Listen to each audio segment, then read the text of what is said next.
J'ai toujours eu besoin, moi, de chlorophylle, d'arbres, de nature. L'appel du jardin, je pense que c'est pas fait pour rien.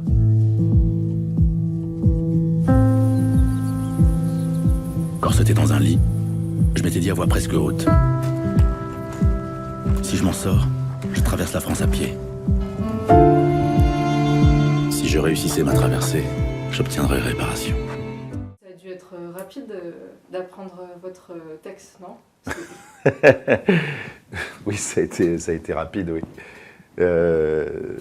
Ça a été rapide et c'est pas tellement, effectivement, l'idée au départ. L'idée, c'est de pas en avoir de texte, en fait. C'est de déshabiller le plus possible son jeu, de ressentir le relief, de prendre l'escalier de service, de fuir, en fait. C'est ça l'idée. On se dit, on met les chaussures, on prend les bâtons, un sac à dos, on se met à 500 mètres de la caméra, vous avez un toki dans le sac, on vous dit c'est bon, tu peux marcher. À moi de raconter des choses, des tourments, des choses qui me traversent par le jeu et par le silence. C'est une contrainte que j'ai acceptée et qui me faisait du bien. Je vais partir du sud-est, en direction de la Manche, jusqu'à la mer.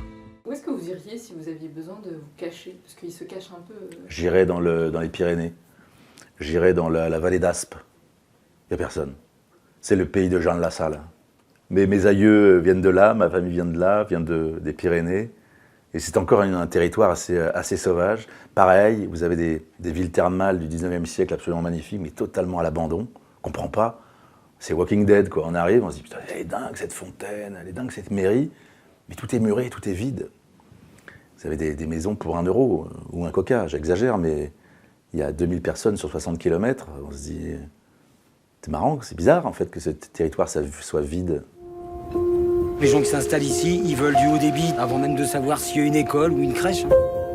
Les néo-ruraux, c'est ça. Voilà, c'est ça. Je peux pas, moi, opposer la ville au village, ça serait débile. Il y a des très bonnes choses dans les villes, comme il y a des très bonnes choses dans les moyennes villes, dans les villages. Il y a juste un moment, vous voyez bien, il y a les grosses villes, et puis il y a ces circuits qui sont coupés.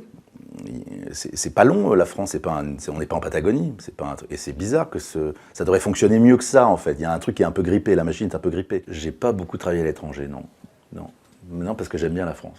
J'ai un rapport à ce pays et aux autres, enfin, le fait que je fasse ce métier-là pour des gens qui se trouvent en France, je trouve que j'aime bien ce pays, oui, alors... Si je décline, oui, au bout du bout, je suis chauvin, mais il n'a pas très bonne presse, ce mot. Les motifs pour battre la campagne, j'aurais pu en aligner des dizaines. Mais la vraie raison de cette fuite à travers champs, je la tenais serrée sous la forme d'un papier froissé, au fond de mon sac. Est-ce que se perdre sur les chemins peut aider à retrouver son chemin?